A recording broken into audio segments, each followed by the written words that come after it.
La noche del 23 de marzo de 2024, mi hijo se levantó en medio de una cena con 45 invitados. Me señaló con el dedo tembloroso de furia y gritó: «Mi suegro vale más que 1000 basuras como tú. Él es un hombre de verdad, tú solo eres desperdicio humano». El silencio que siguió fue tan denso que pude escuchar mi propio corazón rompiéndose en pedazos. Antes de continuar, suscríbete al canal, activa la campanita porque todos los días tenemos nuevas historias. Deja tu like y cuéntanos en los comentarios desde qué ciudad nos estás viendo. Me llamo Andrés Molina Campos, tengo 68 años y durante toda mi vida creí que el amor de un padre hacia su hijo era inquebrantable, indestructible, eterno.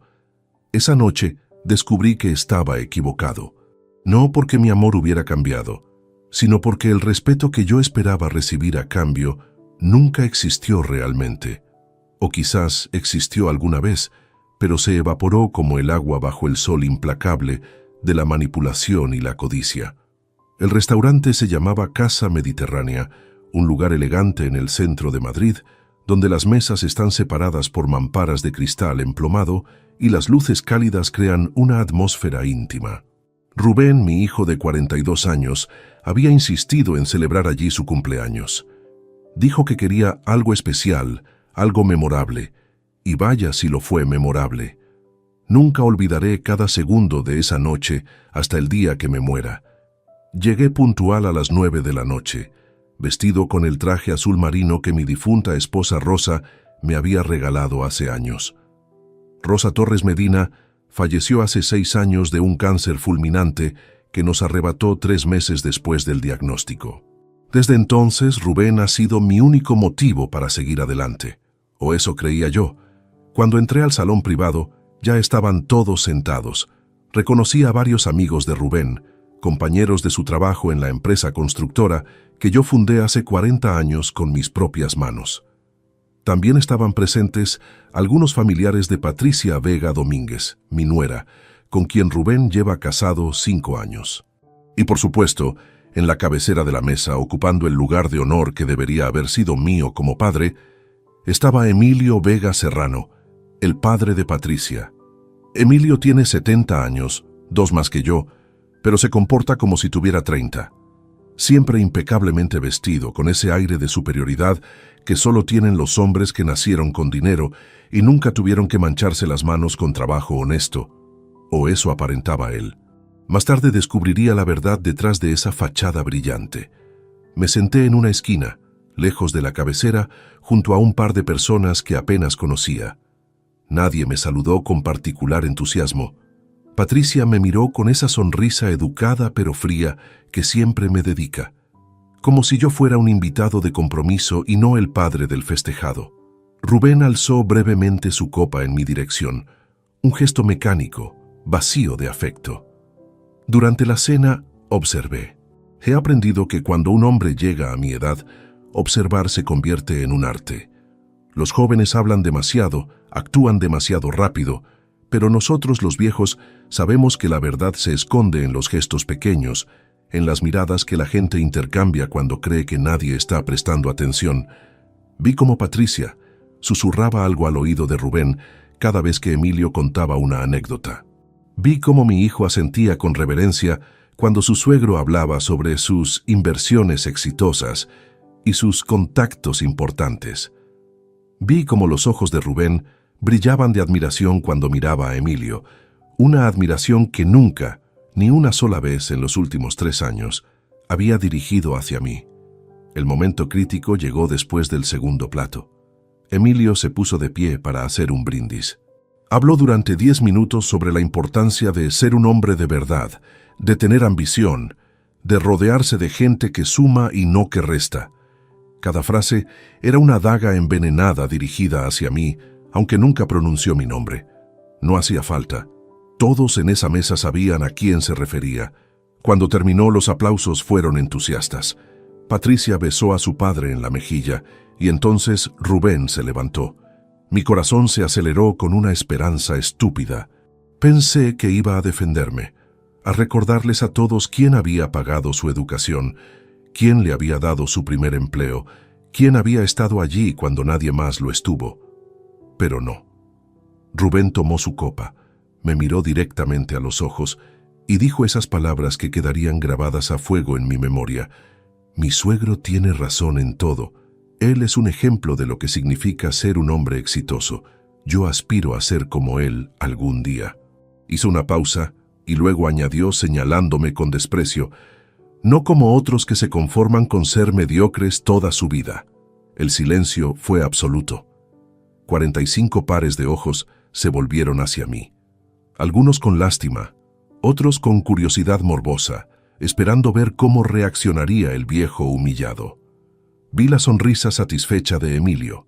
Vi cómo Patricia apretaba la mano de Rubén en señal de aprobación. Y vi cómo mi hijo, mi único hijo, el niño al que sostuve en brazos cuando nació, me miraba con algo peor que odio, con indiferencia. No dije nada. Me quedé sentado, con la espalda recta, mirando mi plato.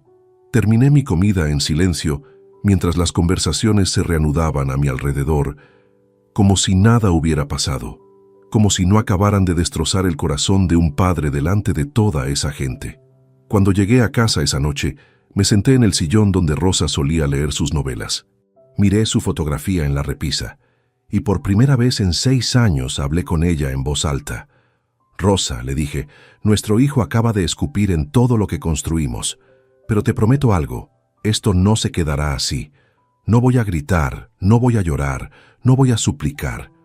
Voy a hacer lo que tú me enseñaste, actuar con inteligencia, y cuando todo termine, Rubén entenderá el verdadero significado de la palabra respeto. Al día siguiente, marqué el número de mi abogado. Esa noche no pude dormir. Me quedé despierto hasta el amanecer, viendo cómo la luz del sol entraba poco a poco por la ventana de mi habitación, recordando cada momento de la vida de Rubén desde que era un niño pequeño. Las memorias llegaban en oleadas, algunas dulces, otras dolorosas, todas teñidas ahora con el amargo sabor de la traición. Rubén nació el 12 de septiembre de 1982. Rosa y yo vivíamos entonces en un apartamento diminuto en Carabanchel, un barrio humilde de Madrid donde los sueños eran grandes, pero las carteras estaban vacías. Yo trabajaba como albañil para una empresa mediana, levantándome cada mañana a las 5 para llegar a las obras antes del amanecer. Rosa cosía ropa para las vecinas, ganando apenas lo suficiente para complementar mi salario. Cuando nació Rubén, juré que mi hijo tendría una vida mejor que la mía. No quería que conociera el sabor del pan duro remojado en leche aguada, ni la vergüenza de llevar zapatos con agujeros en las suelas. Quería darle educación, oportunidades, dignidad. Y cumplí esa promesa, aunque me costara la salud y años de mi vida. Durante los primeros años de Rubén trabajé en 2 empleos simultáneamente. De lunes a viernes estaba en la construcción y los fines de semana hacía reparaciones domésticas para cualquiera que pudiera pagarme. Rosa protestaba, me decía que me estaba matando, pero yo le respondía siempre lo mismo. Esto es temporal, pronto tendremos nuestra propia empresa y todo será diferente. Ella me creía porque me amaba, y yo me forzaba a creerlo porque era mi única esperanza.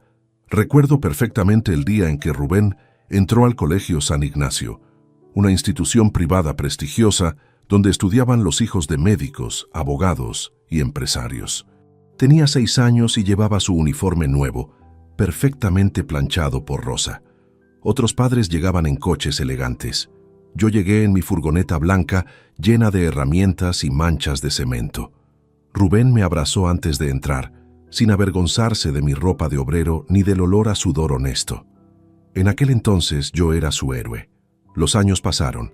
La empresa constructora que fundé cuando Rubén tenía 8 años empezó siendo solo yo y 2 empleados.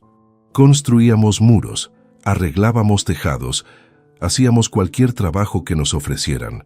Poco a poco, con sacrificio y dedicación absoluta, el negocio creció. A los 10 años de haberla fundado, ya teníamos 20 trabajadores y contratos con el ayuntamiento para obras públicas. Rosa enfermó cuando Rubén cursaba su último año de universidad. Estudiaba arquitectura en la Politécnica, una carrera costosísima que yo pagaba sin quejarme jamás. El diagnóstico llegó como un rayo: cáncer de páncreas en fase avanzada. Los médicos nos dieron 6 meses, pero Rosa solo resistió 3. Murió el 18 de abril de 2018, en la habitación del hospital donde Rubén y yo nos turnábamos para acompañarla día y noche. Durante el funeral, mi hijo lloró abrazado a mí. Me dijo entre sollozos: «Papá, gracias por todo lo que hiciste por mamá y por mí. Nunca te fallaré, te lo prometo».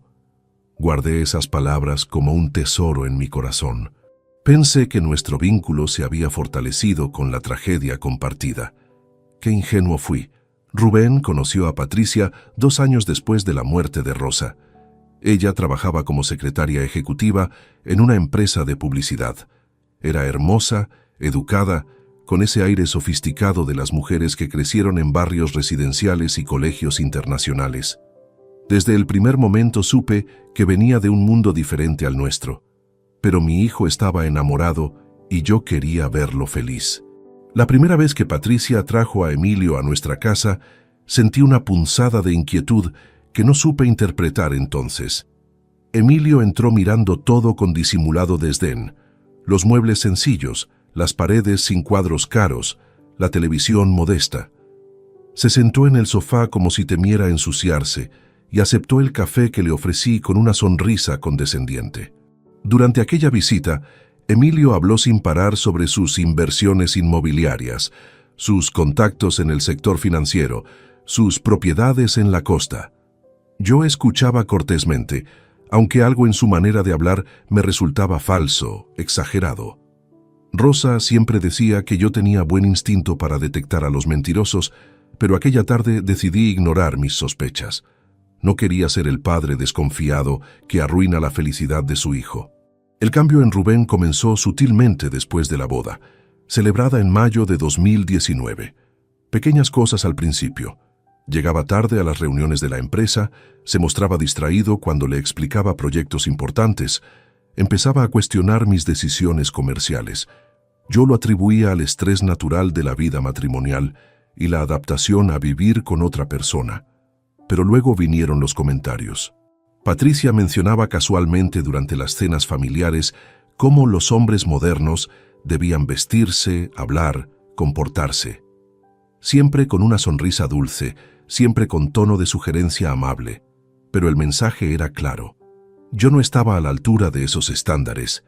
Emilio reforzaba esas ideas con anécdotas sobre empresarios exitosos que conocía, hombres que, según él, sabían vivir la vida. Lentamente, imperceptiblemente, mi hijo comenzó a mirarme diferente.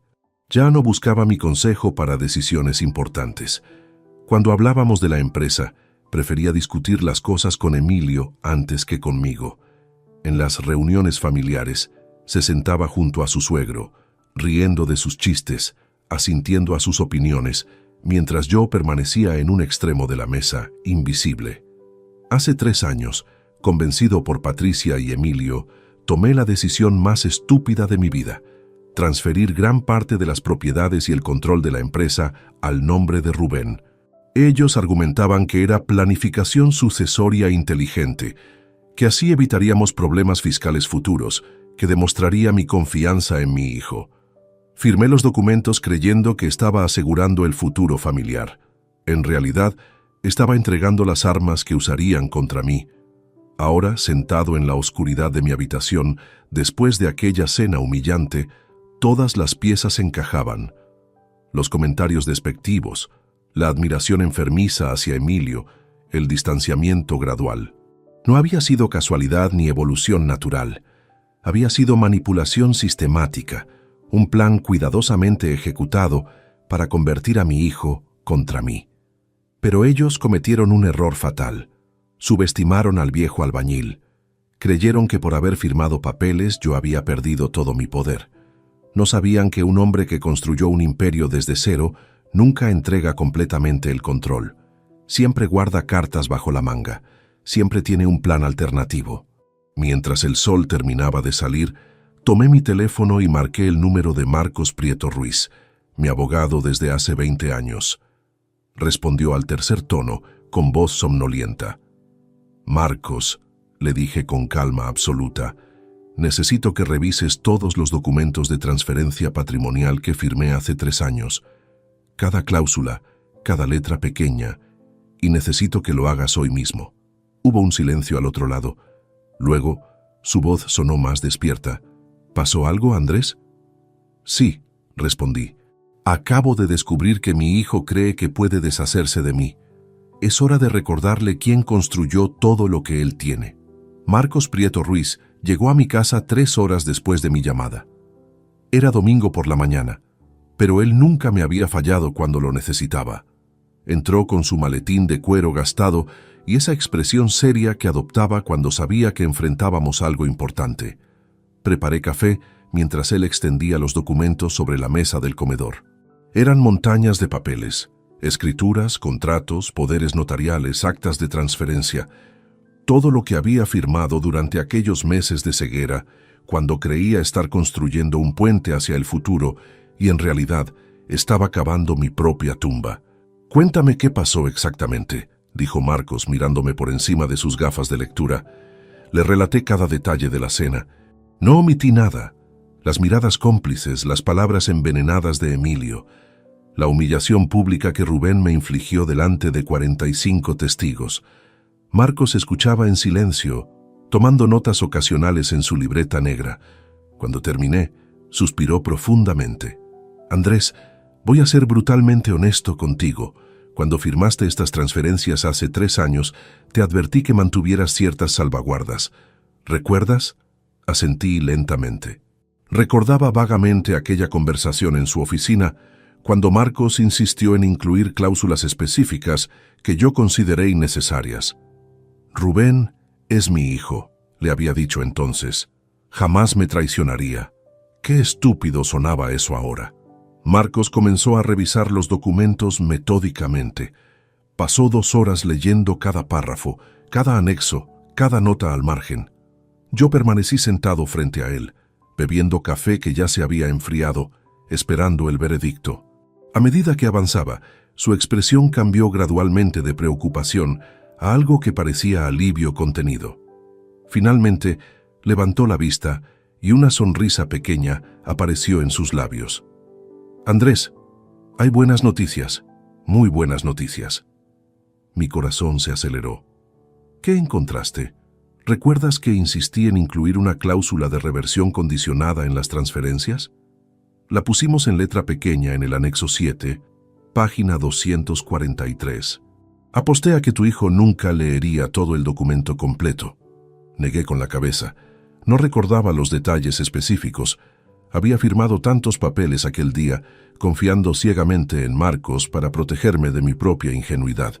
«La cláusula establece que tú mantienes el control mayoritario del 65% de todos los activos hasta que se cumplan 3 condiciones simultáneas: que renuncies expresamente por escrito a ese derecho, que un tribunal certifique tu incapacidad mental o que transcurran 10 años desde la firma. Solo han pasado 3 años, Andrés. Legalmente, tú sigues siendo el dueño real de todo». Sentí como si un peso gigantesco se levantara de mis hombros. «¿Estás completamente seguro?» «Absolutamente. Rubén tiene las escrituras a su nombre, sí, pero son escrituras condicionadas. En términos legales, él es un beneficiario provisional. Tú eres el propietario efectivo. Si lleváramos esto a juicio ahora mismo, cualquier juez fallaría a tu favor inmediatamente». Me quedé en silencio procesando la información. Durante 3 años había vivido con la angustia secreta de haber entregado todo lo que construí. Ahora descubría que Marcos, el viejo zorro legal, había tejido una red de seguridad invisible que ni yo mismo conocía en detalle. «Hay más», continuó Marcos, hojeando otros documentos. «Las transferencias bancarias que autorizaste para que Rubén manejara las cuentas de la empresa también tienen limitaciones. Puede hacer transacciones ordinarias, pero cualquier retiro superior a 50.000 euros requiere tu autorización escrita. Mira esto». Me mostró extractos bancarios que había solicitado esa misma mañana a través de contactos en el banco. Mi sangre se heló cuando vi las cifras. Durante los últimos 18 meses, Rubén había hecho retiros consecutivos de 49.900 euros cada uno, justo por debajo del límite que requería mi firma. 20 transferencias en total. Eso suma casi 1.000.000 de euros, calculé mentalmente. 998.000 euros exactamente, confirmó Marcos. Todos los retiros fueron realizados el último día hábil de cada mes. Demasiado sistemático para ser coincidencia. Alguien le enseñó a tu hijo cómo vaciar las cuentas sin levantar alarmas automáticas. Emilio, susurré. La metodología tenía su sello. Calculadora fría diseñada para robar sin dejar evidencia obvia de fraude. Marcos asintió. Probablemente, pero aquí viene lo interesante. Solicité un rastreo de esas transferencias. Adivina dónde terminó gran parte de ese dinero. ¿Dónde? En cuentas vinculadas a empresas fantasma registradas en nombre de Emilio Vega Serrano. 3 sociedades limitadas diferentes, todas con direcciones fiscales en Marbella. Inversiones inmobiliarias que nunca se materializaron, proyectos hoteleros que solo existen en papel. Tu hijo estaba financiando los negocios turbios de su suegro con el dinero de tu empresa. La rabia comenzó a hervir en mi interior, pero la mantuve controlada. La ira ciega no resuelve problemas, solo crea más. Necesitaba pensar con claridad, actuar con precisión quirúrgica.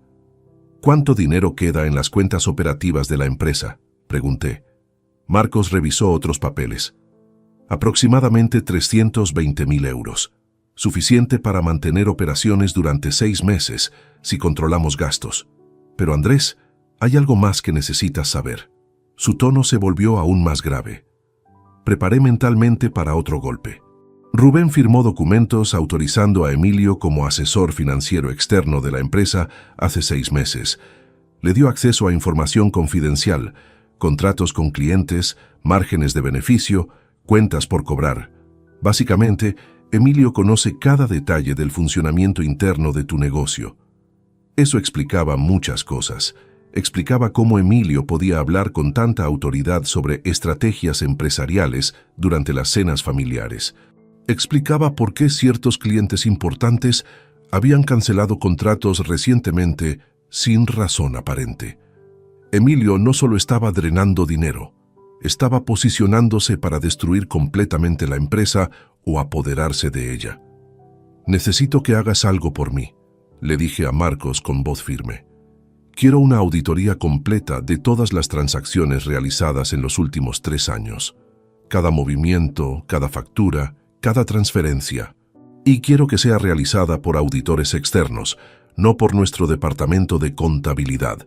Eso costará entre 20 y 30.000 euros», advirtió Marcos. «No me importa el precio. Necesito saber exactamente qué han estado haciendo con mi empresa. Y necesito pruebas documentales sólidas que resistan cualquier contraataque legal». Marcos cerró su maletín y me miró con algo parecido a la admiración. «Siempre supe que eras más listo de lo que aparentabas, Andrés. ¿Qué planeas hacer con toda esta información?». Me levanté y caminé hacia la ventana. Afuera, las calles de Madrid bullían con la vida dominical, familias paseando, niños jugando, gente normal viviendo vidas normales. Yo ya no era parte de ese mundo. Estaba en guerra y en la guerra solo hay 2 opciones: vencer o ser destruido. «Voy a recuperar todo lo que es mío», dije sin voltearme, «pero no lo haré gritando ni montando escenas dramáticas. Lo haré silenciosamente, legalmente, metódicamente. Y cuando Rubén y Emilio se den cuenta de lo que pasó, será demasiado tarde para detenerme». «¿Y tu hijo? ¿Estás preparado para lo que esto significa?». Me volví hacia Marcos. «Mi hijo murió anoche en esa cena. El hombre que me humilló delante de toda esa gente no es el niño que crié.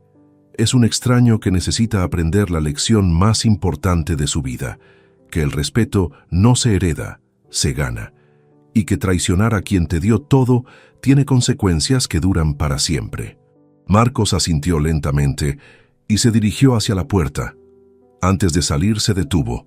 «Tendré el informe preliminar de auditoría en 72 horas.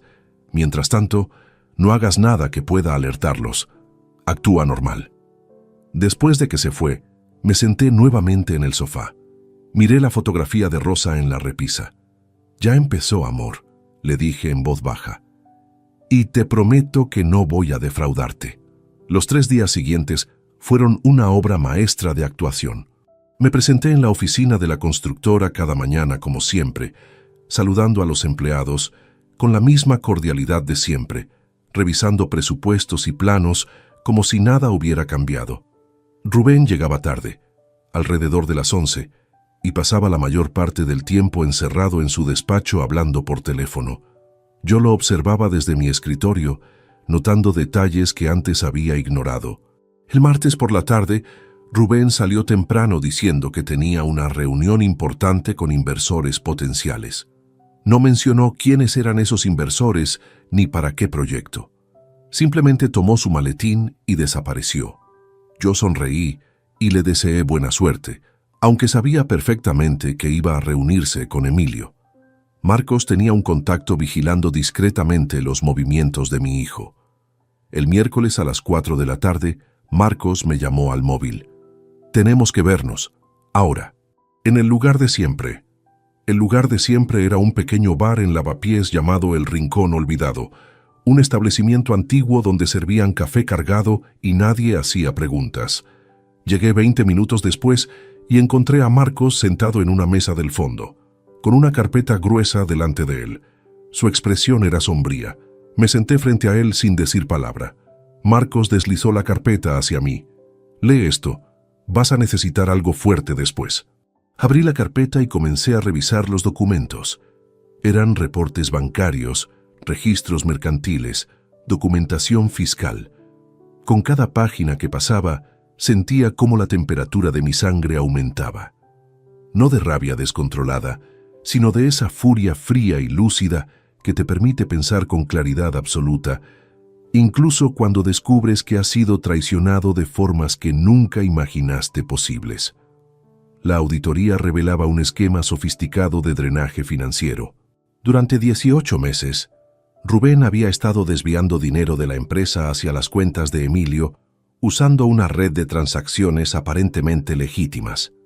Pagos a proveedores fantasma, bonificaciones infladas a consultores externos que nunca existieron, anticipos para materiales que jamás se compraron. Todo documentado con facturas falsas y contratos inventados. El monto total alcanzaba los 230.000 euros, no el millón que inicialmente habíamos estimado. Los otros retiros habían sido para gastos personales, el apartamento lujoso donde vivía Rubén con Patricia, el coche deportivo alemán que conducía, las vacaciones en Baleares. Mi hijo había estado viviendo como un príncipe con el dinero que yo gané trabajando hasta sangrar.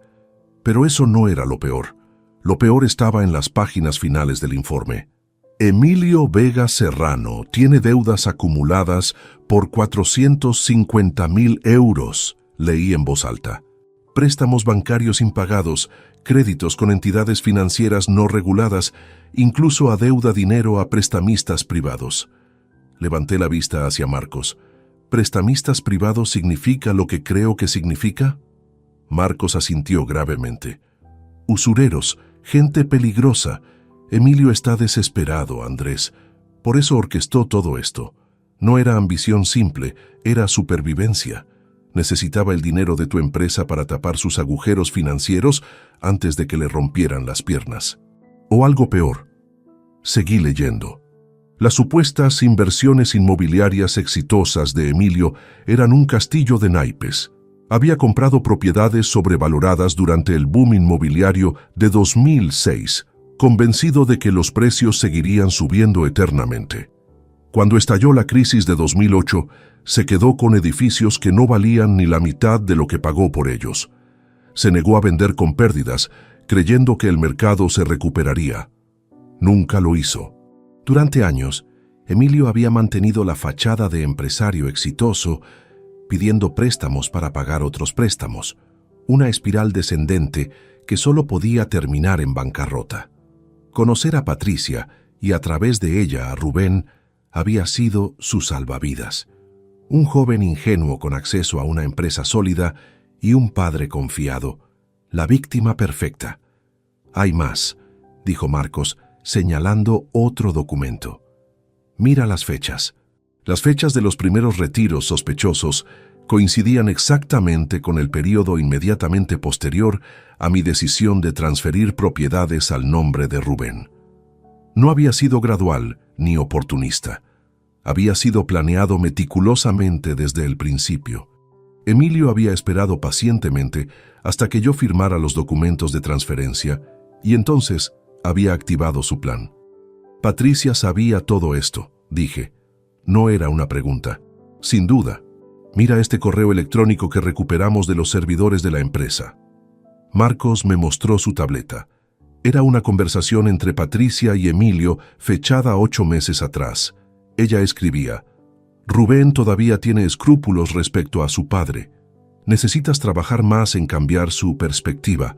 Hazle ver que Andrés es un obstáculo, no un mentor. La respuesta de Emilio: déjamelo a mí. En 6 meses, Rubén nos estará suplicando que lo ayudemos a deshacerse del viejo. Cerré los ojos. El dolor físico que sentí en ese momento fue real, localizado en el centro del pecho. No era metafórico ni dramático. Era el dolor literal de un corazón destrozado.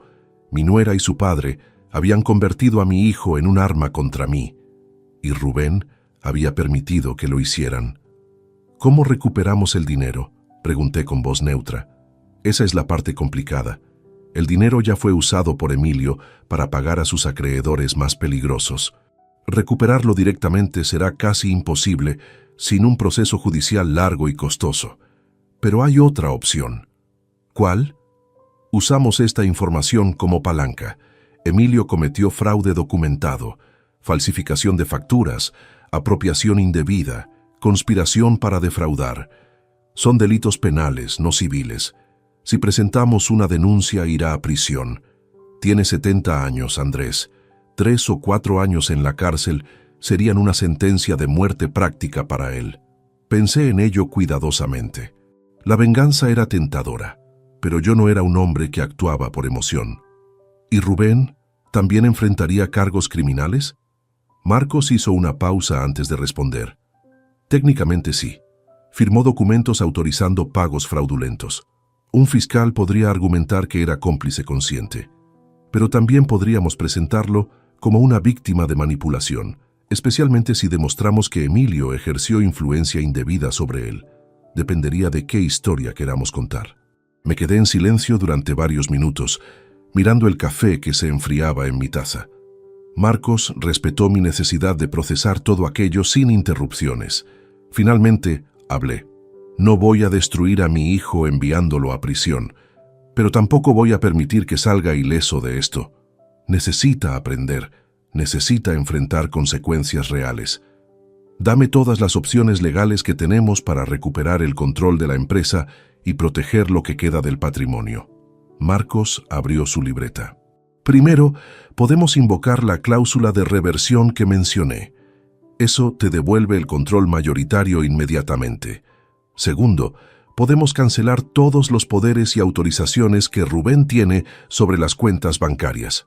Tercero, podemos revocar su posición como director ejecutivo de la empresa basándonos en mala gestión demostrable. Todo esto es legal y no requiere su consentimiento. Hazlo, todo, mañana mismo. Andrés, cuando hagamos esto, no habrá vuelta atrás. Rubén sabrá que descubriste todo. La relación quedará destruida permanentemente. Lo miré directamente a los ojos. La relación ya está destruida, Marcos. Murió el sábado pasado cuando mi hijo me señaló con asco delante de 45 personas. Lo que estoy haciendo ahora no es venganza, es justicia, y es la última lección que puedo enseñarle, que las acciones tienen consecuencias, incluso cuando quien te traiciona es la persona que más amabas en el mundo. El jueves por la mañana, mientras desayunaba solo en mi cocina, recibí una llamada de un número desconocido. Dudé antes de contestar, pero algo me impulsó a hacerlo. ¿Señor Molina? La voz era masculina, profesional, con un ligero acento andaluz. Mi nombre es Óscar Blanco Navarro, soy investigador privado. Marcos Prieto me contrató para recopilar información adicional sobre Emilio Vega Serrano. Necesito verlo urgentemente. Tengo material que cambia todo el panorama. Nos encontramos una hora después en un café discreto cerca del Retiro. Óscar era un hombre de unos 50 años, vestido con ropa casual que lo hacía prácticamente invisible en cualquier multitud. Traía consigo una tableta electrónica y una expresión que mezclaba profesionalismo con algo parecido a la indignación moral. «Señor Molina, llevo 15 años en este negocio», comenzó sin preámbulos. «He investigado fraudes corporativos, infidelidades matrimoniales, todo tipo de engaños humanos. Pero lo que descubrí sobre Emilio Vega y su hija supera cualquier cosa que haya visto antes. No solo por la magnitud del fraude, sino por la frialdad calculada con la que ejecutaron su plan». Me mostró la tableta. En la pantalla había fotografías de documentos, capturas de pantalla de conversaciones y registros telefónicos. Durante las últimas 72 horas, intervine legalmente las comunicaciones de Emilio con autorización judicial que Marcos obtuvo. Lo que encontramos es explosivo. La primera serie de documentos mostraba llamadas telefónicas entre Emilio y Patricia, que se remontaban a 4 años atrás, mucho antes de que Rosa muriera. Ellos no se conocieron por casualidad, explicó Óscar. Patricia fue específicamente a trabajar a esa empresa de publicidad porque sabía que Rubén era cliente frecuente. Emilio investigó tu situación financiera, identificó a tu hijo como el punto débil y Patricia ejecutó el acercamiento inicial. Fue cacería planificada desde el principio. Sentí náuseas físicas. ¿Estás diciendo que el matrimonio de mi hijo fue una farsa desde el primer día? Óscar hizo una mueca. No necesariamente. Creo que Patricia sí desarrolló sentimientos genuinos por Rubén con el tiempo. Pero el impulso inicial, el conocerse, eso fue orquestado por Emilio. Mire esta conversación telefónica grabada hace 3 años y medio. Presionó play en un archivo de audio. La voz de Emilio sonaba clara. ¿Ya conquistaste al hijo del constructor? Necesitamos moverlo rápido antes de que el viejo cambie de opinión sobre las transferencias patrimoniales. La respuesta de Patricia. Rubén está enamorado. Propone matrimonio en 2 meses. Una vez casada tendré acceso completo a información financiera familiar. Papá, esto va a funcionar. Detuve el audio. No podía seguir escuchando sin perder la compostura. ¿Qué más tienes? Óscar pasó a otra pantalla. Los 450.000 euros en deudas de Emilio son solo la punta del iceberg. Profundicé más. Resulta que Emilio tiene vínculos con gente muy peligrosa. Uno de sus acreedores principales es un individuo llamado Vicente Ramos, conocido en ciertos círculos como el Tiburón. Es un prestamista sin escrúpulos que cobra intereses del 30% mensual. Emilio le debe 180.000 euros. ¿Cuánto tiempo tiene antes de que este Vicente tome medidas? Según mis fuentes, Emilio ha estado retrasando pagos durante 6 meses, prometiendo que pronto llegará una inyección grande de capital. Ese capital eres tú, señor Molina, o más específicamente, tu empresa. El plan era drenar gradualmente los recursos hasta quebrar la constructora, forzarte a vender por necesidad y quedarse con los activos a precio de ganga, usando empresas fantasma controladas por Emilio. La magnitud del engaño era asombrosa. No buscaban simplemente robar dinero. Buscaban destruirme completamente y quedarse con el trabajo de toda mi vida. Y estaban usando a mi propio hijo como instrumento. Óscar continuó mostrando evidencias. Había correos electrónicos donde Patricia instruía a Rubén sobre qué decir en reuniones de negocios para sabotear contratos importantes. Había mensajes de texto donde Emilio celebraba cada vez que la empresa perdía un cliente. Había incluso fotografías de Emilio reuniéndose con competidores, presumiblemente ofreciéndoles información confidencial sobre nuestras licitaciones. Pero aquí viene lo más perturbador, dijo Óscar, bajando la voz aunque estábamos solos en esa esquina del café. Hace 2 semanas, intercepté una conversación telefónica entre Emilio y Patricia donde discutían sobre acelerar el proceso. Patricia sugirió que deberían convencer a Rubén de que tú estabas desarrollando demencia senil para justificar una declaración de incapacidad legal. Mi mano apretó la taza de café con tanta fuerza que pensé que se rompería. ¿Iban a intentar declararme incapacitado mentalmente? Era su plan B. Si no lograban vaciarte financieramente lo suficientemente rápido, buscarían invalidar la cláusula de reversión, demostrando que eres mentalmente incompetente. Ya habían contactado con un psiquiatra sin escrúpulos, dispuesto a firmar un diagnóstico falso de Alzheimer a cambio de 15.000 euros. Me recosté en la silla, abrumado. Durante años creí conocer a mi familia. Creí entender cómo funcionaba el mundo, quién era confiable y quién no. Ahora descubría que había estado viviendo en una ilusión cuidadosamente construida por personas que sonreían a mi cara mientras planeaban mi destrucción.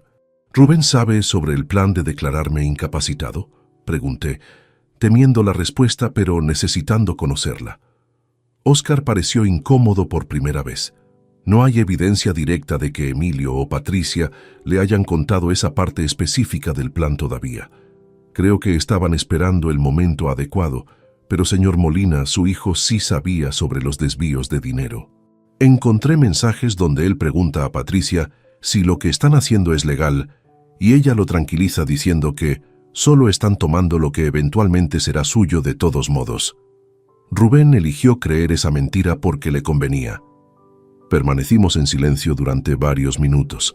Óscar respetó mi necesidad de procesar aquella avalancha de traiciones. Finalmente, hablé. ¿Todo esto es admisible como evidencia legal? Absolutamente.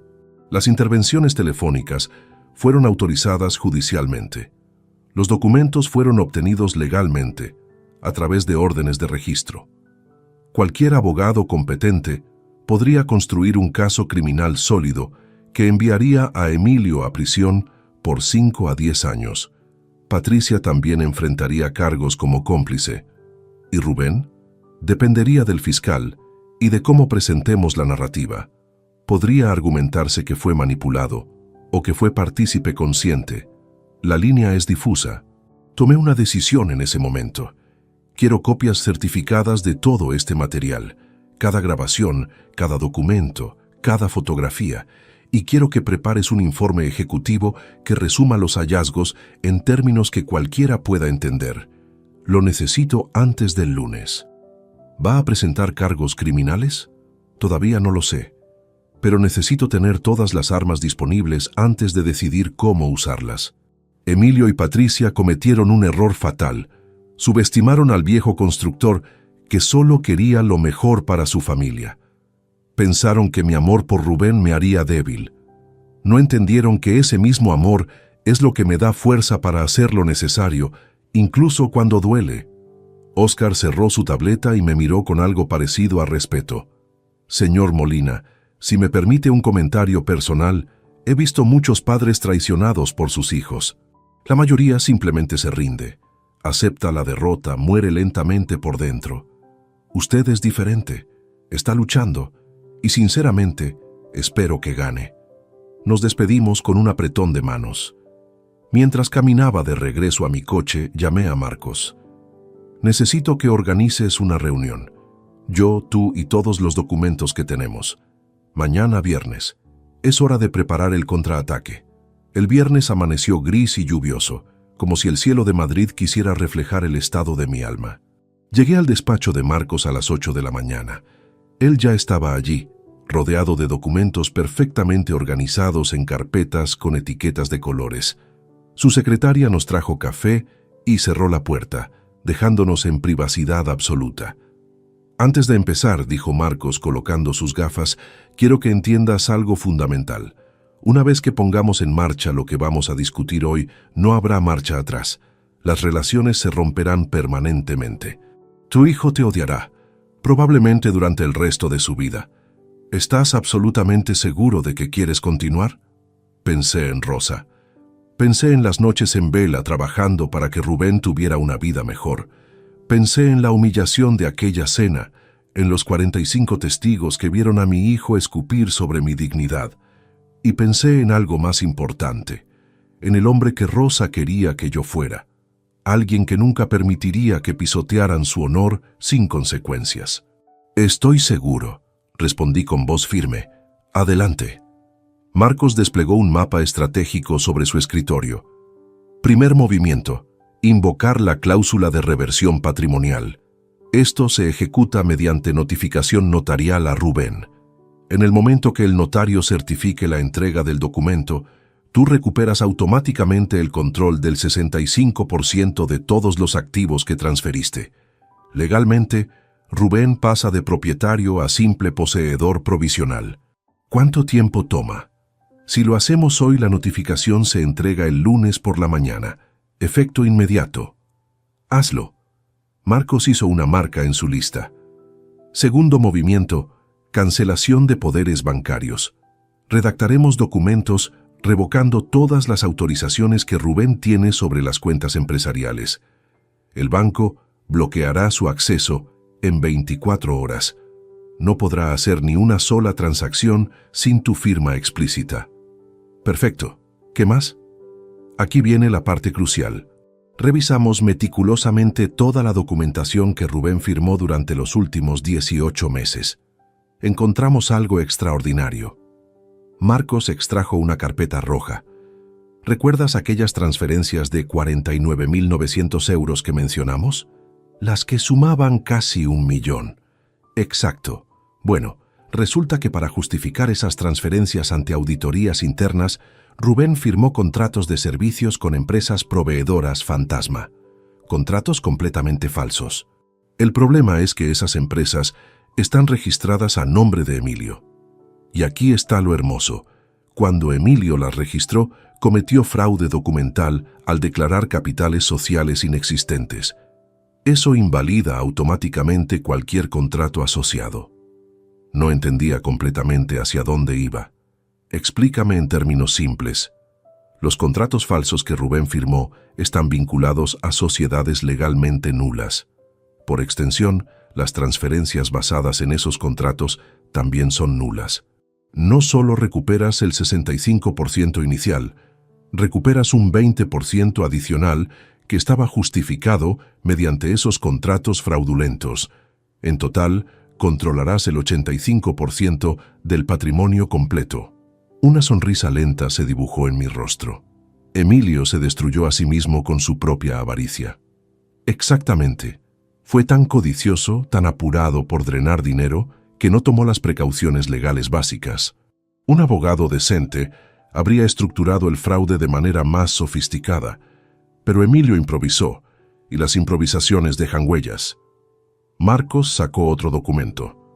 Tercer movimiento. Remoción de Rubén como director ejecutivo de la empresa. Como propietario mayoritario recuperado, tienes autoridad absoluta para destituirlo. Le enviaremos carta certificada comunicando su cese inmediato por causas justificadas, mala gestión, conflicto de intereses, violación de deberes fiduciarios. Todo documentado con las pruebas que tenemos. ¿Puede impugnarlo legalmente? Puede intentarlo, pero perdería. Las evidencias son abrumadoras. Cualquier juez vería que tu decisión está más que justificada. De hecho, un juez probablemente se preguntaría por qué has sido tan generoso al no presentar cargos criminales inmediatamente. Continuamos durante 3 horas, repasando cada detalle de la estrategia legal. Marcos había pensado en todo. La revocación de mi testamento anterior que dejaba todo a Rubén, la actualización de beneficiarios en pólizas de seguro de vida, incluso la modificación de contratos donde mi hijo aparecía como avalista. Una cosa más, dijo Marcos finalmente. Debes decidir qué hacer con el apartamento donde vive Rubén con Patricia. Técnicamente, ese inmueble está incluido en el patrimonio que recuperarás. Tienes derecho legal a solicitar desalojo. La idea de dejar a mi hijo sin techo me produjo un dolor agudo. Pero entonces recordé las palabras que Óscar me había mostrado en aquellas grabaciones. Recordé cómo Patricia y Emilio planeaban declararme demente. Recordé que Rubén sabía del robo y eligió participar. Emite notificación de desalojo, dije con voz que no reconocí como mía. 30 días de plazo, como marca la ley. Si quiere seguir viviendo allí, puede pagar alquiler al precio de mercado. Si no puede pagarlo, que busque otro lugar. Marcos me miró largamente. Andrés, eres más duro de lo que pensaba. No soy duro, soy justo. Durante 42 años di todo por ese muchacho. Ahora es momento de que aprenda a valerse por sí mismo, como yo hice a su edad. Es la única manera de que entienda el valor de lo que tenía y destruyó. Firmamos documentos durante otra hora, poderes notariales, revocaciones, notificaciones judiciales. Mi mano temblaba ligeramente al estampar mi firma en cada página, pero no por duda sino por la intensidad emocional del momento. Estaba desmontando sistemáticamente la vida que mi hijo creía tener asegurada. Los documentos se procesarán durante el fin de semana, explicó Marcos guardando todo en su caja fuerte. El lunes a primera hora, Rubén recibirá simultáneamente 5 notificaciones: reversión patrimonial, cancelación de poderes bancarios, cese como director ejecutivo, revocación de testamento y notificación de desalojo. Todo llegará al mismo tiempo. Será como una bomba nuclear legal. Bien, quiero que sienta el impacto completo de una sola vez, sin advertencias previas, sin oportunidad de preparar defensas o mover activos. Ataque fulminante. Antes de irme, Marcos me detuvo. Hay algo que no hemos discutido. ¿Qué pasará con la empresa constructora? Sin Rubén como director ejecutivo, necesitarás a alguien que maneje operaciones diarias. Tú tienes 68 años. ¿Vas a volver a trabajar jornadas completas? Había pensado en eso. Tengo a Alberto Ruiz en mente. Lleva 15 años como jefe de proyectos. Es leal, competente, conoce el negocio mejor que Rubén. Le ofreceré la posición de director general interino con opción a permanente si demuestra resultados. ¿Y el futuro de la empresa a largo plazo? Eso todavía no lo sé. Quizás la venda eventualmente, quizás la convierta en algún tipo de fundación en memoria de Rosa. Pero primero necesito estabilizarla, detener la hemorragia financiera, recuperar clientes que perdimos por la incompetencia de Rubén. Salí del despacho de Marcos cerca del mediodía. El cielo seguía gris, pero había dejado de llover. Caminé sin rumbo fijo durante un rato, procesando todo lo que acabábamos de poner en marcha. En menos de 72 horas, mi hijo perdería casi todo: su posición en la empresa, su acceso a dinero, su apartamento, su futuro asegurado. Me detuve frente a un parque donde solía llevar a Rubén cuando era pequeño. Lo veía corriendo entre los columpios, riendo con esa risa pura que solo tienen los niños. Ese niño ya no existía. Había sido reemplazado por un hombre que eligió la codicia sobre el honor, la aprobación de extraños sobre el amor de su padre. Saqué mi teléfono y marqué el número de Rubén. Respondió al tercer tono con voz distraída. «Papá, ¿pasa algo? Solo llamaba para decirte que te quiero, hijo», dije con calma absoluta. «Siempre te querré, pase lo que pase. Quiero que recuerdes eso en los próximos días». Hubo confusión en su voz. Claro, papá, yo también. Oye, estoy ocupado ahora. ¿Hablamos luego? Claro, cuídate, Rubén. Colgué antes de que pudiera responder. Fue mi despedida. No al hijo que amaba, sino al hombre en que se había convertido. El lunes comenzaría su verdadera educación. El lunes llegó con una claridad cristalina que contrastaba brutalmente con la tormenta que estaba por desatarse. Me levanté temprano, me vestí con mi mejor traje, el mismo que había usado en la inauguración de la empresa 40 años atrás. Si iba a recuperar lo que era mío, lo haría con la dignidad que siempre me caracterizó.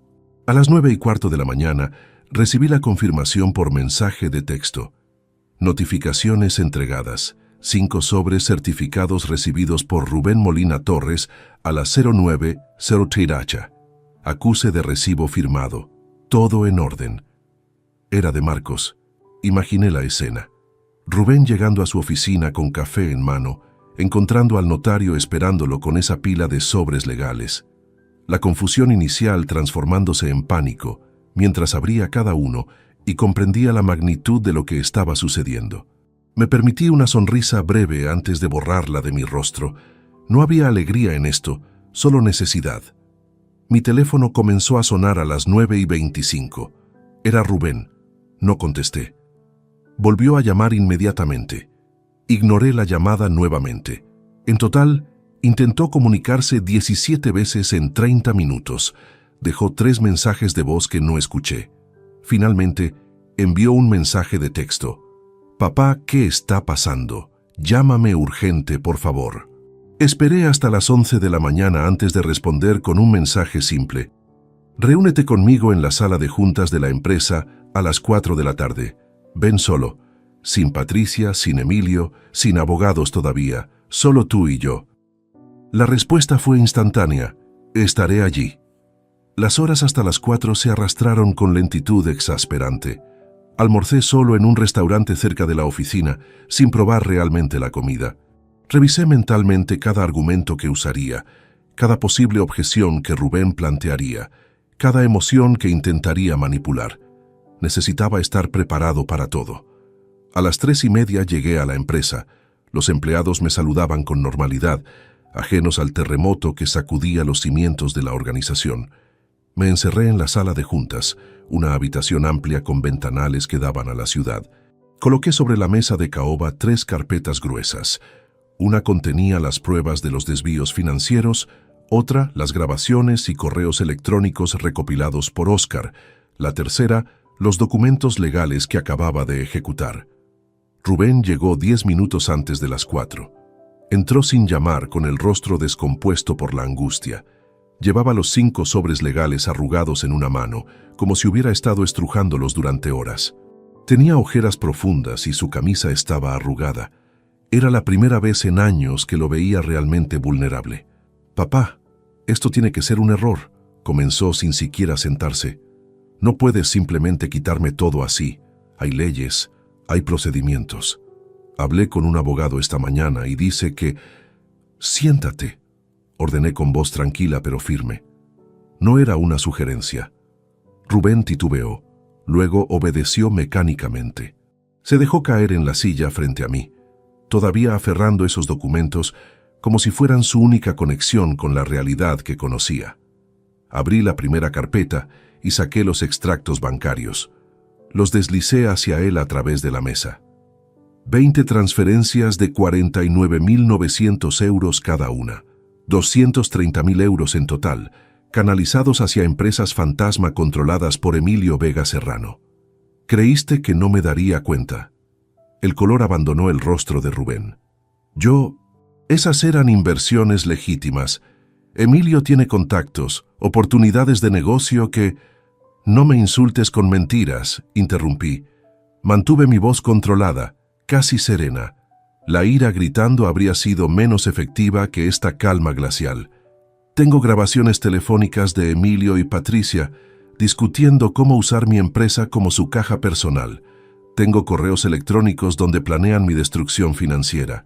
Tengo documentación forense que prueba que cada una de esas empresas proveedoras es una cáscara vacía creada únicamente para justificar el robo.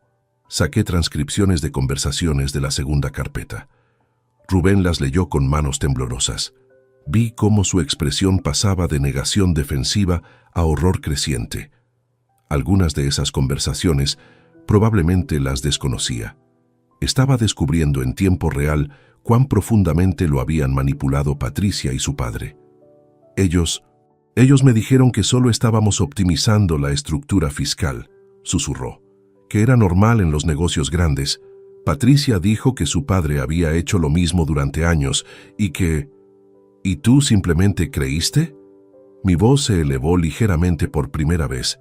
¿No se te ocurrió preguntarme a mí, a tu padre, al hombre que fundó esta empresa cuando tú todavía usabas pañales?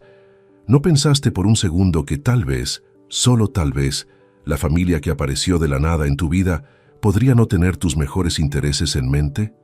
Rubén abrió la boca, pero no salió sonido. Lágrimas comenzaron a formarse en sus ojos.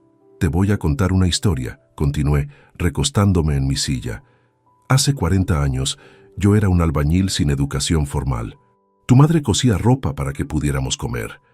Cuando naciste, trabajé en 2 empleos simultáneos durante 12 años. 12 años, Rubén.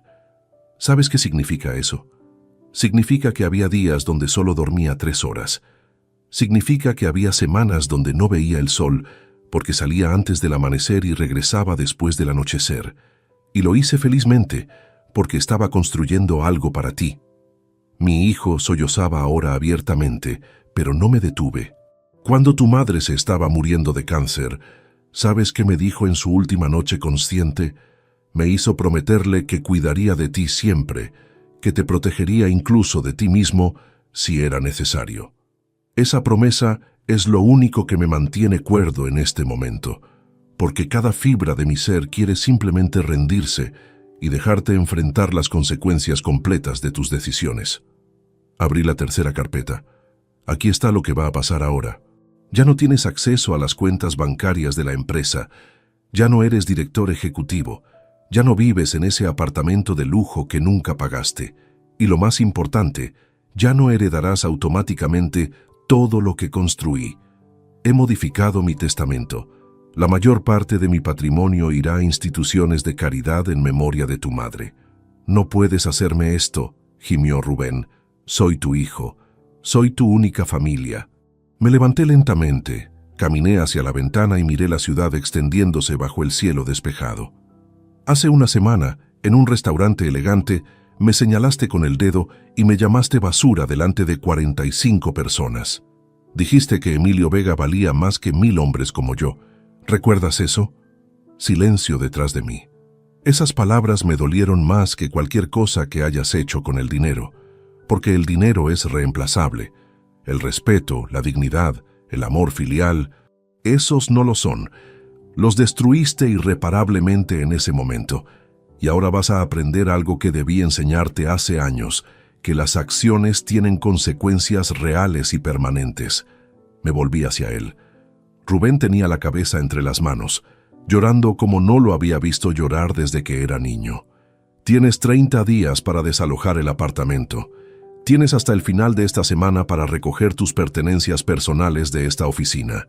Y tienes el resto de tu vida para reflexionar sobre cómo cambiaste el amor incondicional de un padre por la aprobación de un estafador que solo te usó para pagar sus deudas de juego. Papá, por favor, suplicó levantando la mirada. Dame una oportunidad de arreglar esto. Puedo devolver el dinero, puedo alejarme de Emilio, puedo... No hay arreglo posible. Lo que se rompió no puede repararse simplemente con palabras o promesas. Necesitas reconstruirte como persona desde cero, y eso solo puedes hacerlo tú mismo, sin mi dinero protegiéndote, sin mi nombre abriéndote puertas. Caminé hacia la puerta, pero me detuve antes de salir. Una última cosa. Te quiero, Rubén. Siempre te querré porque eres mi hijo y eso nunca cambiará. Pero ya no me gustas como persona, y hasta que no vuelvas a ser alguien que yo pueda respetar, no hay relación posible entre nosotros. Salí de la sala dejándolo allí, destrozado. No miré atrás. Las siguientes horas pasaron lentas como el plomo. Me encerré en mi despacho, evitando el bullicio del pasillo, mientras Rubén se había desplomado solo en la sala de juntas. Pronto llegaron los primeros correos electrónicos. Patricia mandó un mensaje urgente, exigiendo explicaciones y amenazando con consecuencias legales.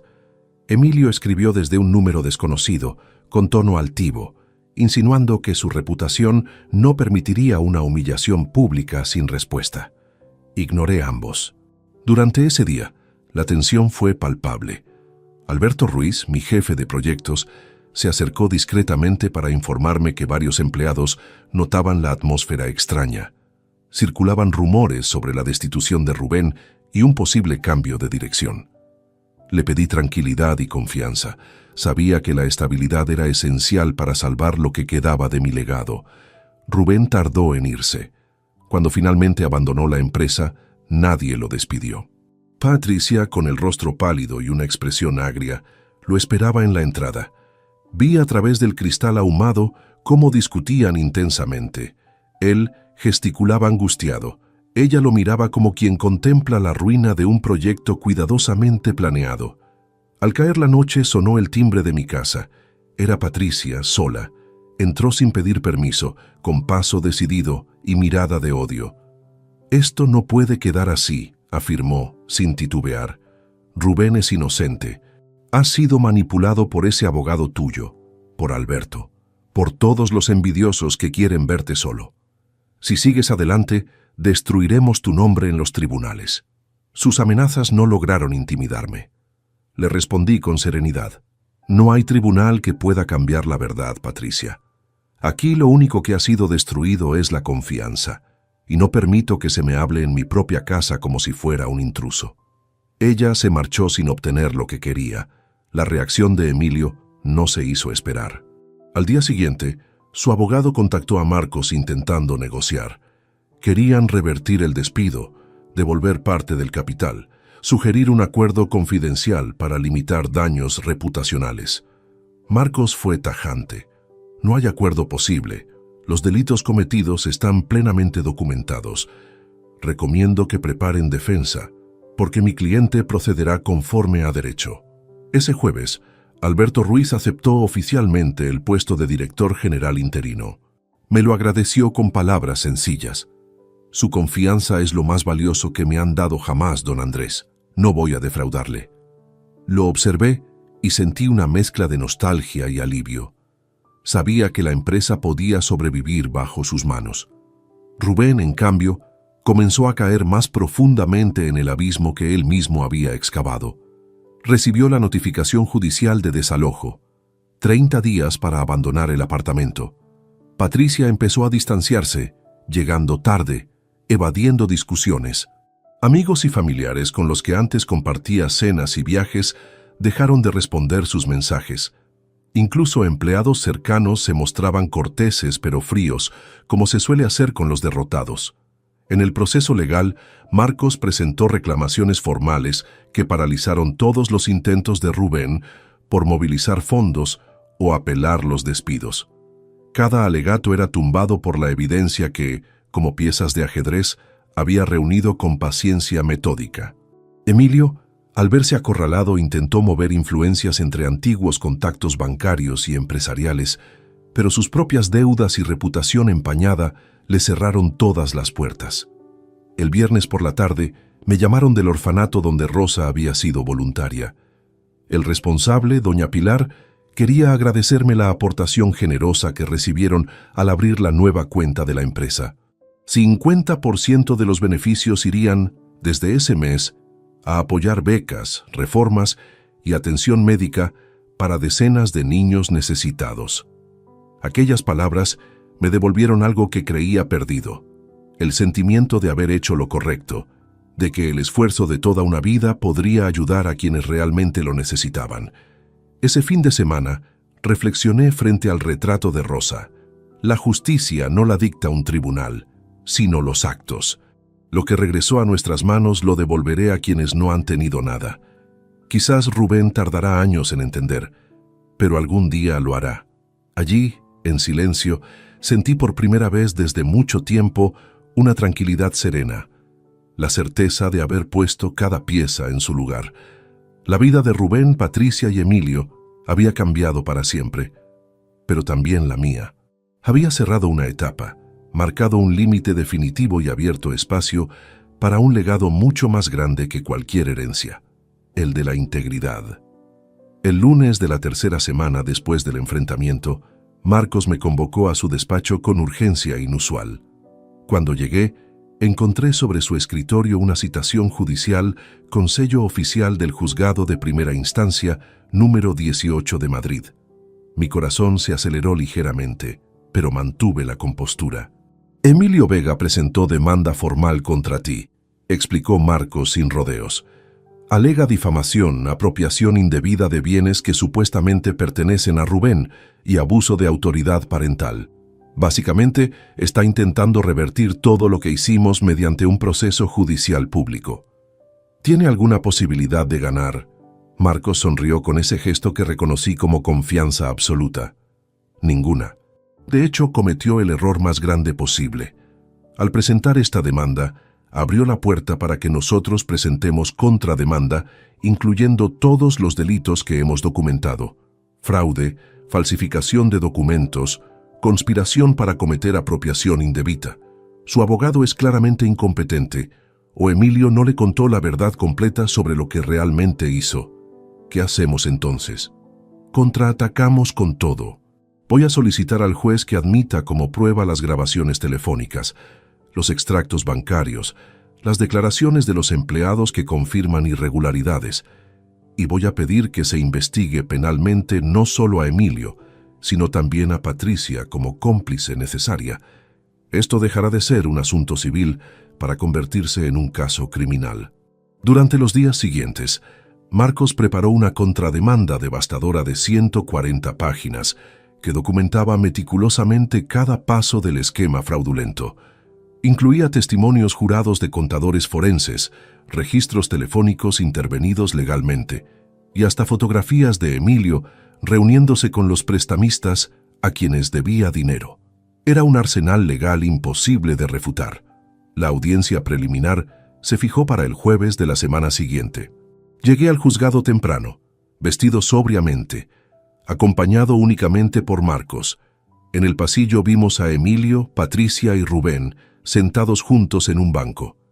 Mi hijo lucía demacrado, con barba descuidada y ropa arrugada que jamás le había visto usar. Patricia mantenía distancia física de él, mirando su teléfono con expresión ausente. Emilio, en cambio, conservaba esa arrogancia característica, aunque sus ojos delataban nerviosismo creciente. Cuando nuestras miradas se cruzaron, Rubén intentó levantarse, pero Patricia lo jaló del brazo manteniéndolo sentado. La escena fue reveladora. Mi hijo quería hablar conmigo, pero ella se lo impedía. La manipulación continuaba incluso en ese momento crítico. La jueza, honorable señora Dolores Campos Martín, era una mujer de unos 60 años con reputación de severidad inflexible. Escuchó pacientemente los argumentos del abogado de Emilio durante 40 minutos. Acusaciones grandilocuentes sobre un padre tiránico que abusaba de poder para vengarse de un hijo exitoso. Insinuaciones sobre mi presunta incapacidad mental debido a edad avanzada. Intentos de presentarme como vengativo y cruel. Cuando le tocó el turno a Marcos, simplemente colocó la carpeta roja sobre la mesa de la magistrada.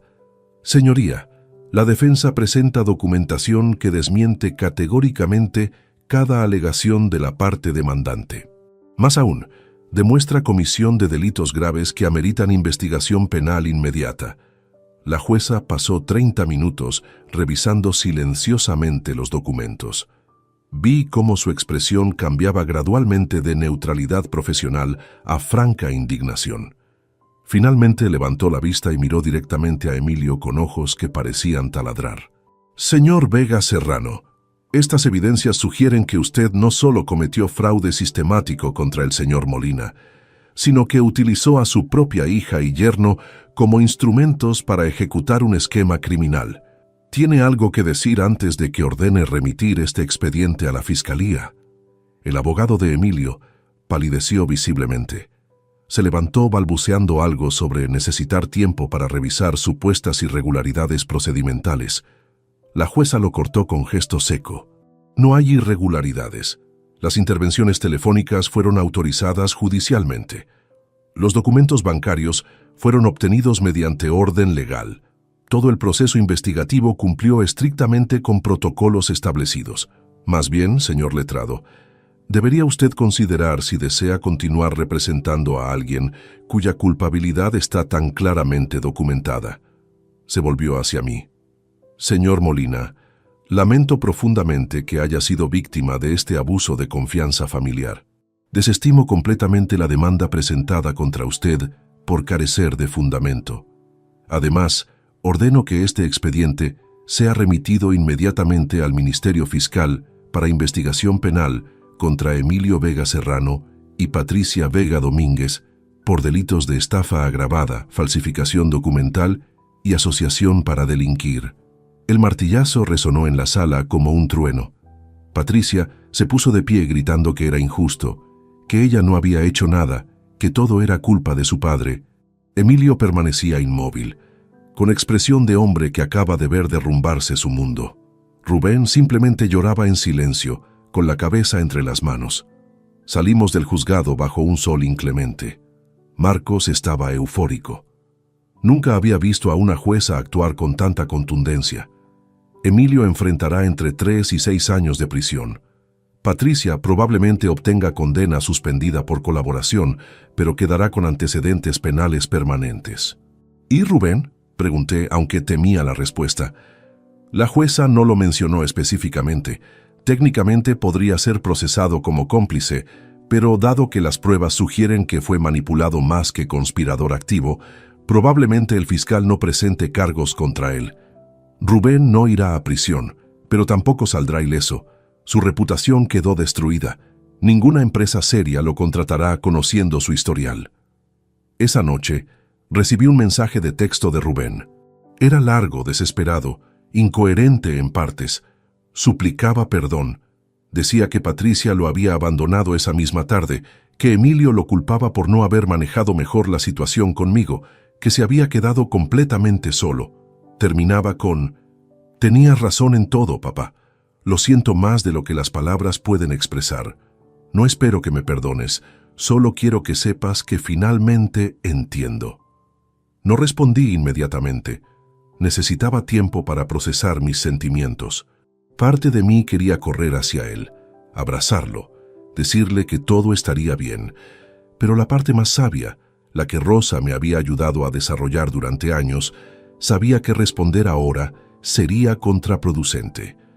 Rubén necesitaba tocar fondo completamente antes de poder empezar su reconstrucción real. 2 días después llegó la notificación oficial. Emilio Vega Serrano había sido arrestado preventivamente mientras se desarrollaba la investigación fiscal. Sus cuentas fueron congeladas y sus propiedades embargadas para garantizar pago de deudas pendientes. Patricia enfrentaba cargos pero permanecía en libertad condicional. El apartamento lujoso donde vivieron Rubén y ella fue finalmente desalojado. Ambos tuvieron que buscar refugio temporal en casas de familiares lejanos que los recibieron con frialdad evidente. Mi hijo había perdido todo en cuestión de semanas: empleo, hogar, matrimonio, seguridad económica, reputación. Exactamente lo que necesitaba perder para poder encontrarse a sí mismo nuevamente. Era una lección brutal, pero necesaria.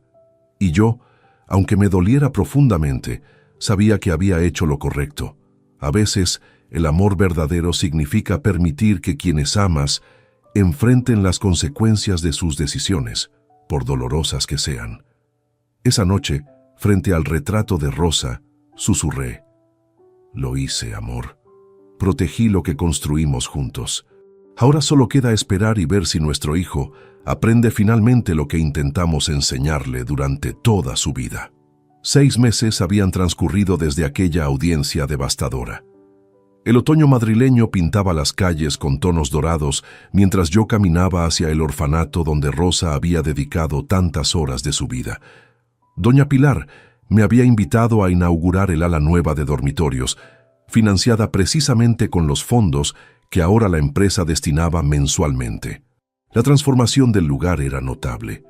Paredes frescamente pintadas, ventanas amplias que dejaban entrar luz natural, camas nuevas con colchas coloridas. 25 niños huérfanos tenían ahora un espacio digno gracias a la decisión que tomé después de aquella cena humillante. Mientras cortaba la cinta inaugural, sentí que Rosa me observaba con aprobación desde algún lugar más allá de este mundo. Durante esos meses, la vida de todos los involucrados había cambiado radicalmente. Emilio Vega Serrano fue condenado a 4 años y medio de prisión efectiva por estafa agravada y falsificación documental. Su salud se deterioró rápidamente tras los primeros meses encarcelado. Los 70 años no perdonan el estrés del encierro. Sus propiedades fueron rematadas judicialmente para pagar deudas acumuladas, incluyendo aquella casa en zona residencial que tanto presumía. Vicente Ramos, el prestamista conocido como el Tiburón, recuperó parte de su dinero, pero Emilio quedó arruinado por completo.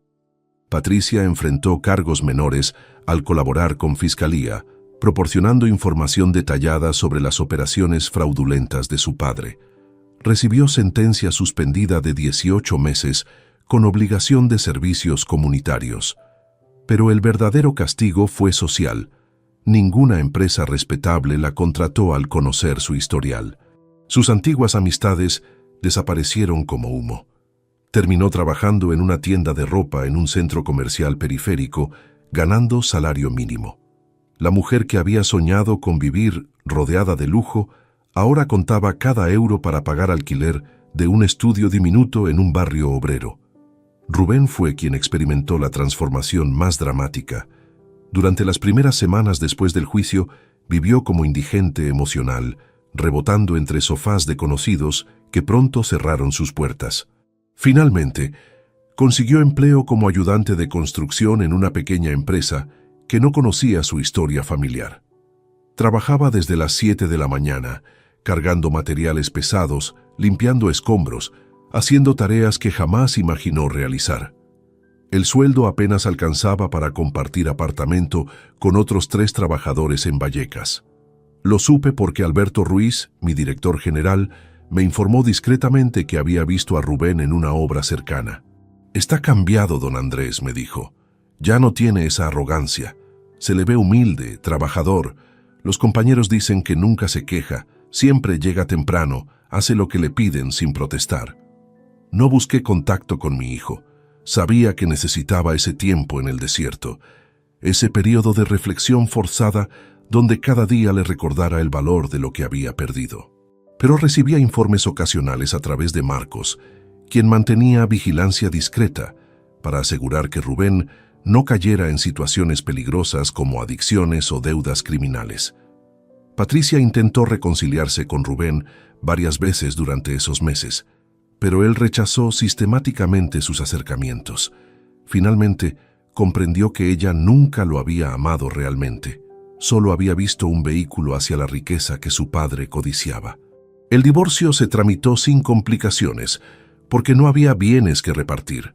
Ambos firmaron papeles en silencio incómodo y cada uno siguió su camino separado.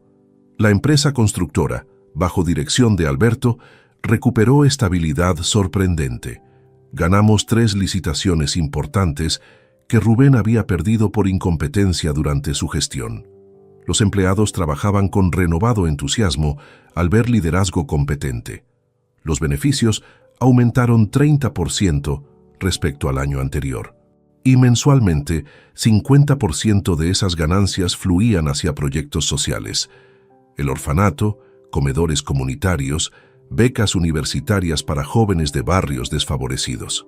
Una tarde lluviosa de noviembre, mientras revisaba planos en mi despacho, recibí llamada inesperada. Era el encargado de la obra donde trabajaba Rubén. «Señor Molina, sé quién es usted y quién es el muchacho que trabaja aquí. No me corresponde meterme, pero pensé que debería saber que su hijo sufrió accidente menor esta mañana. Una viga mal asegurada golpeó su hombro. Nada grave, solo contusión, pero rechazó ir al hospital diciendo que no podía permitirse perder horas de trabajo».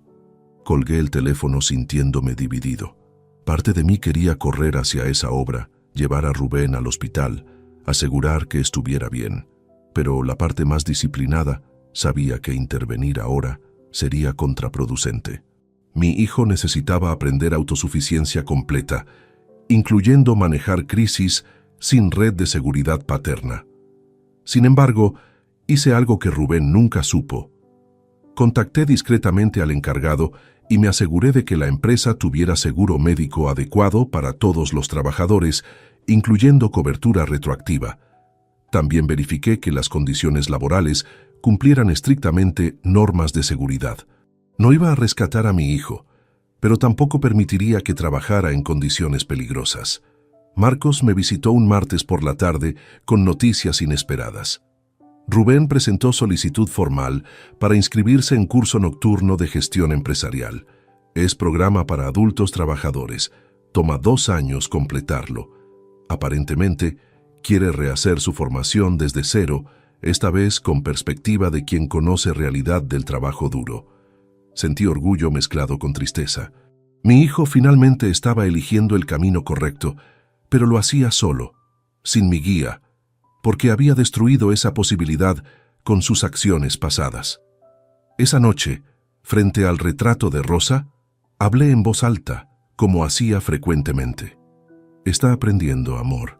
Lentamente, dolorosamente, pero está aprendiendo. No sé si algún día podremos reconstruir nuestra relación, pero al menos sé que ya no es el hombre superficial que me humilló en aquella cena. El sufrimiento lo está transformando en algo mejor. Quizás eso era lo que necesitaba desde siempre. Pasé la Navidad solo, rechazando invitaciones de amigos y colegas. Preparé cena sencilla y miré fotografías antiguas. Rubén de niño abriendo regalos, Rubén graduándose de universidad, Rubén y Rosa riendo juntos. Esas imágenes dolían, pero también recordaban que hubo tiempos mejores. Y quizás, solo quizás, algún día podrían volver a existir. El año nuevo llegó con promesas silenciosas. La empresa prosperaba. Los proyectos sociales tocaban vidas. Yo había encontrado propósito más profundo que simplemente acumular riqueza para heredar. Y en algún lugar de Madrid, mi hijo cargaba ladrillos bajo el sol, aprendiendo finalmente las lecciones que debí enseñarle hace décadas. Que el valor verdadero se construye con esfuerzo honesto, que el respeto se gana con acciones, no con títulos, y que la familia es lazo que se fortalece con gratitud, no con expectativas egoístas. 1 año y 3 meses después de aquella cena que cambió todo, recibí una carta. No un mensaje electrónico ni llamada telefónica, sino un sobre blanco entregado por correo certificado. La caligrafía del remitente era inconfundible. Rubén había escrito cada letra con cuidado meticuloso, como si cada trazo llevara el peso de meses de reflexión. Me senté en el sillón junto a la ventana, ese mismo lugar donde tantas veces había conversado silenciosamente con el recuerdo de Rosa. Abrí el sobre con manos que temblaban ligeramente, no por debilidad física, sino por anticipación emocional de lo que podría contener. «Papá», comenzaba la carta, «sé que no merezco tu atención después de todo lo que hice. Probablemente deberías romper esta carta sin leerla, pero necesito escribirla, aunque nunca respondas, aunque estas palabras no cambien nada entre nosotros». Continué leyendo. Rubén describía su vida durante ese año transformador. El despertar brutal cuando se encontró sin dinero, sin hogar, sin la red de seguridad que siempre había dado por sentada. Las primeras semanas durmiendo en habitaciones prestadas, sintiéndose como mendigo de la caridad ajena. La humillación de pedir empleo tras empleo, escuchando rechazos constantes cuando descubrían su pasado. El primer día que cargué ladrillos bajo el sol de agosto, escribía, mis manos sangraron porque nunca había hecho trabajo físico real. Lloré esa noche, no por el dolor de las ampollas, sino porque finalmente entendí lo que significaba cada hora que tú trabajaste cuando yo era niño. Cada sacrificio que hiciste y que yo desprecié con tanta facilidad. Describía momentos de claridad devastadora, como cuando gastó sus últimos 15 euros en comida barata y recordó las cenas elegantes que había dado por sentadas, como cuando vio a un padre jugando con su hijo en el parque y comprendió el tesoro que había destruido. Como cuando escuchó a compañeros de trabajo hablar con orgullo sobre sus padres humildes pero honorables y se dio cuenta de que él había tenido un padre así y lo había traicionado públicamente. Patricia me contactó hace 6 meses, continuaba la carta. Quería reconciliarse, decía que habíamos sido víctimas de su padre, que podíamos empezar de nuevo. La miré y no sentí nada, ni amor, ni odio, ni siquiera resentimiento, solo vacío, porque finalmente vi con claridad que nunca me amó realmente, y yo, cegado por superficialidad y vanidad, permití que usara ese espejismo para destruir lo único genuino que tenía, tu amor incondicional. Rubén describía su decisión de inscribirse en cursos nocturnos, no para recuperar posición social o reconstruir carrera empresarial, sino porque quería ser digno del apellido Molina otra vez. Quiero aprender lo que tú sabías instintivamente, cómo construir algo con integridad, cómo liderar con ejemplo, cómo valorar a las personas por su carácter y no por su cuenta bancaria. No te pido perdón, escribía hacia el final. El perdón sería demasiado fácil, demasiado barato. Lo que hice no tiene perdón posible. Te pido algo mucho más difícil. Que algún día, cuando haya demostrado con años de acciones correctas que ya no soy ese hombre arrogante que te humilló, consideres la posibilidad de permitirme ganarme tu respeto nuevamente. No tu amor, porque sé que nunca dejaste de amarme incluso cuando yo no lo merecía, sino tu respeto, que es infinitamente más valioso. Terminaba con palabras que hicieron que mis ojos se llenaran de lágrimas por primera vez en meses. Mamá estaría avergonzada del hombre en que me convertí, pero creo que estaría orgullosa del hombre que estoy intentando ser ahora. Y si dedico el resto de mi vida a esa transformación, quizás algún día tú también puedas estarlo. Te quiero, papá. Siempre te he querido, incluso cuando era demasiado estúpido para demostrarlo. Rubén. Doblé la carta cuidadosamente y la guardé en el cajón donde conservaba fotografías de Rosa y documentos importantes de familia. No respondí inmediatamente. Durante semanas, reflexioné sobre cada palabra que mi hijo había escrito. Consulté con Marcos, quien me confirmó que Rubén efectivamente asistía religiosamente a sus clases nocturnas, manteniendo calificaciones excelentes. Hablé con Alberto, quien discretamente verificó que mi hijo continuaba trabajando honestamente sin buscar atajos. 3 meses después de recibir aquella carta, tomé una decisión. No era reconciliación completa porque las heridas todavía estaban demasiado frescas, pero era un primer paso microscópico hacia la posibilidad de reconstrucción futura. Le envié un mensaje breve. Rubén, leí tu carta. Aprecio tu honestidad. No estoy listo para reunirnos todavía, pero quiero que sepas que estoy observando tu progreso. Continúa por el camino que has elegido. Cuando llegue el momento correcto, si es que llega, lo sabremos ambos. Mientras tanto, cuídate y recuerda siempre quién fue tu madre. Ella es el estándar que ambos deberíamos aspirar a cumplir. Ese mismo mes, realicé otro cambio significativo. Modifiqué mi testamento nuevamente. La mayor parte de mi patrimonio seguiría destinada a proyectos sociales en memoria de Rosa, pero incluí cláusula especial.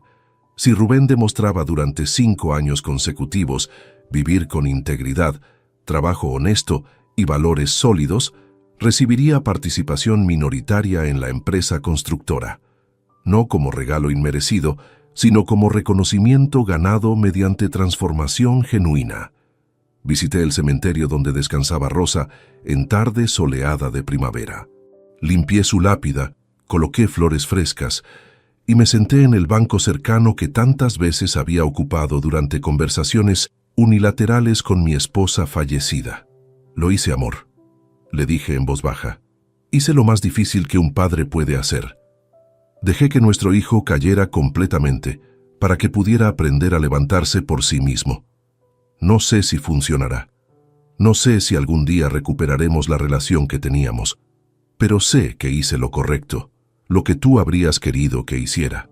El viento movió las hojas de los árboles cercanos y en ese susurro imaginé la voz de Rosa diciéndome que estaba orgullosa, que el verdadero amor no es proteger a quienes amamos de todas las caídas, sino enseñarles cómo levantarse cuando caen, que las lecciones más valiosas son las que se aprenden a través del dolor transformador. Mientras caminaba de regreso a mi coche, mi teléfono sonó. Era Alberto con buenas noticias sobre nuevo contrato importante que habíamos ganado. La empresa prosperaba. Los proyectos sociales tocaban cada vez más vidas. Y en algún lugar de esta ciudad inmensa, mi hijo cargaba su pasado como peso necesario, mientras construía futuro diferente. No sabía si Rubén y yo volveríamos a tener relación padre-hijo alguna vez. Quizás sí, quizás no. Pero había algo que sí sabía con certeza absoluta. Había protegido el legado que Rosa y yo construimos juntos. Había enseñado la última lección que un padre puede enseñar. Ya había demostrado que el respeto, la dignidad y el honor son valores que no se negocian, ni siquiera por el amor más profundo. Esa noche dormí tranquilo por primera vez en más de 1 año, porque finalmente había hecho las paces no con mi hijo, sino con el hombre que veía en el espejo cada mañana. Y esa paz interior valía más que cualquier reconciliación forzada. El camino de Rubén era suyo ahora. Yo había cumplido mi parte. Si te gustó esta historia, dale like al video, suscríbete al canal y comparte tus impresiones en los comentarios. Para escuchar la próxima historia, haz clic en la caja de la izquierda. Gracias por vernos.